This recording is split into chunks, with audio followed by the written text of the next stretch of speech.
இப்போ நம்ம அடுத்து பார்க்கக்கூடிய தலைப்பு சிறுநீரகத்தில் வர புற்றுநோய், அதாவது யூராலஜிக்கல் கேன்சர்ஸ் அப்படிமா. யூராலஜிக்கல் கேன்சருங்கிறது சிறுநீரகத்தில் எங்கே வேணாலும் புற்றுநோய் வரலாம். காமனாக வர்றது சிறுநீரகத்தில் புற்றுநோய், அதாவது கிட்னியில கேன்சர் அப்படிமோ. அப்புறம் வந்து யூரினரி பாதையில வர கேன்சர், யூரிட்ரிக் கேன்சர் அப்படிமோ. இன்னொன்று நீர் பையில வர கேன்சர், பிளாடர் கேன்சர். இன்னொன்று வந்து அந்த ப்ராஸ்டேட் சொன்னோம், அந்த ப்ராஸ்டேட்ல வர கேன்சர். இன்னொன்று வந்து யூரித்ரால வர கேன்சர். ஸோ இதுல ரொம்ப மோர் காமனான கேன்சர் வந்து ரெண்டு கேன்சர் தான். ஒன்று வந்து பிளாடர் கேன்சர், அதாவது சிறுநீரக பையில வர கேன்சர். ரெண்டாவது கேன்சர் கிட்னிலே வர கேன்சர், அதாவது சிறுநீரகத்துல வர கேன்சர். ஸோ இது ரெண்டுத்துக்கும் முக்கியமான காரணங்கள் என்ன அப்படின்னா புகையிலை தான் ரெண்டுத்துக்கும் இது வரைக்கும் பார்த்த ஈத்தியாலஜிலே ரொம்ப அதிகமான காரணம் புகையிலை. எந்த ஆண்கள்னாலும் சரி பெண்கள்னாலும், அதாவது மேலை நாடுகள்ல பெண்கள் புகையிலை அருந்துறவங்க வந்து கண்டிப்பா சிறுநீரக புற்றுநோய்க்கான வாய்ப்பு வந்து 10% அதிகமாவே இருக்கு அப்படிங்கிறாங்க. அடுத்த புற்றுநோய் வந்து கிட்னிக்கும், ரெண்டுத்துக்கும் புகையிலை தான் முக்கியமான காரணம். அடுத்த காரணங்கள் என்ன சொல்றாங்கன்னா, இந்த டை, அதாவது வந்து இந்த கெமிக்கல் ஃபேக்டரியில வேலை பார்க்குறவங்க அந்த டையில எக்ஸ்போஸ் ஆகிறவங்கனாலுக்கும் உங்களுக்கு வந்து சிறுநீரக பாதையில வந்து புற்றுநோய் வருது.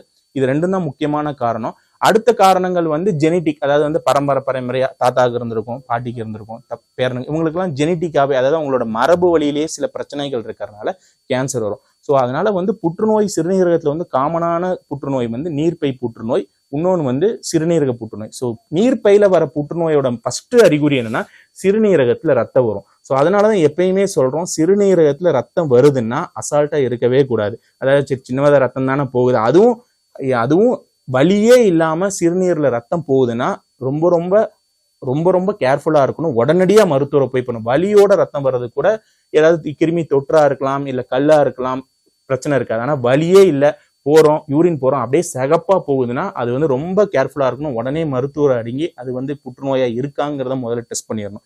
சப்போஸ் அது சிறுநீரக பையில இருக்கிற புற்றுநோயா இருந்துச்சுன்னா முன்னாடியே சொன்ன மாதிரி அதுக்கும் இப்பெல்லாம் முன்ன ஓப்பனா இருந்தது, அதாவது ஓப்பன் பண்ணி ஆப்ரேட் பண்ணது எல்லாமே இப்ப நவீன முறையில லாப்ரோஸ்கோபி, எண்டோஸ்கோபி, லேசர் மூலமா சிறுநீர் பைக்கே போய் எங்க கட்டி இருக்குங்கிறத பார்த்து அந்த கட்டியை முழுவதுமா எடுத்து டெஸ்ட்டுக்கு அனுப்பிச்சிடும். சப்போஸ் நம்ம எடுக்கிற கட்டியே முழுவதுமா அடிக்கோட்டா இருந்துச்சுன்னா அவ்வளவுதான், வைத்தியமே அதோட முடிச்சோம். தேவைப்பட்டால், சப்போஸ் பக்கத்துல இருக்கு, கொஞ்சம் பெருசா இருக்கு அப்படின்னா தேவைப்பட்டால் அதுக்கு தேவையான கதிர்வீச்சு இல்ல கீமோதெரப்பி, அதாவது கேன்சருக்கான மருந்துகள் நம்ம போடுற மாதிரி இருக்கும். இது சிறுநீரக பையில வர புற்றுநோய், அதாவது பிளாடர் கேன்சர். ரெண்டாவது அடுத்து முக்கியமான கேன்சர் வந்து சிறுநீரக கேன்சர். சிறுநீரகத்துல வர கேன்சர் வந்து நான் முன்னாடியே சொன்ன மாதிரி வந்து யூரின்ல ரத்தம்லாம் வராது, ரொம்ப ரேர். யூரின்ல ரத்தமே வராது, ரொம்ப அமைதியா இருக்கும், எந்த பிரச்சனையும் இருக்காது. அப்பப்போ வலி மட்டும் வரும். ஸோ அதனாலதான் ஒரு சாதாரண ஒரு மாஸ் செக்அப்ல பண்றப்ப, ஏதாவது ஸ்கேன் பார்க்குறப்ப நமக்கு வந்து கிட்னியில வந்து ஏதாவது வீக்கமாவோ இல்லை சின்ன கட்டி மாதிரி இருக்கு, நீர் கட்டி மாதிரி இருக்குன்னா அதை வந்து அசால்ட்டா வந்து விடாம உடனே அதுக்கு தேவையான சிடி ஸ்கேனோ இல்லை எம்ஆர்ஐ ஸ்கேனோ பார்த்து சிறுநீரகத்துல புற்றுநோய் இருக்கான்னு பார்க்கணும். ஏன் வந்து இதை ஆரம்பத்திலே பார்க்கணும் அப்படின்னா, நமக்கு சிறுநீரகம் வந்து ரொம்ப முக்கியமான உறுப்பு, கடவுள் கொடுத்ததுல ரொம்ப முக்கியமான உறுப்பு. அது வந்து நமக்கு 2 கொடுத்துருப்பாங்க.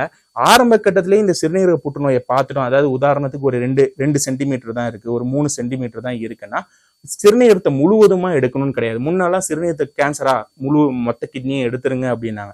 இப்ப சிறுநீரகம் ரொம்ப விலை மதிக்க முடியாதுங்கிறதுனால முழுவதுமா எடுக்கணும்னு அவசியம் இல்லை. ஆரம்பத்திலே கண்டறிஞ்சிட்டா பகுதி சிறுநீரகத்தை மட்டும் எடுத்துட்டு பகுதி சிறுநீரகத்தை விட்டுறலாம். அதனால வந்து பேஷண்ட்டுக்கு வந்து சிறுநீரகம் ஃபுல்லா எடுக்கணுங்கிற அவசியம் இருக்காது. அவங்களுக்கு வந்து 2 கிட்னி இருக்கிற மாதிரி இருக்கும். அதனால அவங்களோட லைஃப் குவாலிட்டி ரொம்ப பெட்டரா இருக்கும். ஸோ அதனால வந்து ஆரம்பத்துல சிறுநீரகத்துல நான் முன்னாடியே சொன்ன மாதிரி வலியே இல்லாம சிறுநீரகத்துல ரத்தம் போகுது அப்படின்னா அது கேன்சரா இருக்கிறதுக்கான அதிக வாய்ப்பு இருக்கு. அதுவும் புகையிலை, இந்த மாதிரி கெமிக்கல் டை இண்டஸ்ட்ரியில வேலை பார்க்குறாங்க, எங்க தாத்தாக்கு இருக்கு, மரபு வழியில எங்களுக்கு ஏற்கனவே கேன்சர் இருக்குன்னா சிறுநீரகத்துல வலியே இல்லாம ரத்தம் போகுதுன்னா எய்தர் சிறுநீரக பையில புற்றுநோயா இருக்கா இல்ல சிறுநீரகத்துல கிட்னி புற்றுநோயா இருக்குங்கிறத முறையா மருத்துவர் அணுகி அதுக்கு தேவையான பரிசோதனைகளை பண்ணி பார்த்து சிகிச்சை அடைச்சுக்கணும்னு சொல்லி வேண்டிக்கிறேன்.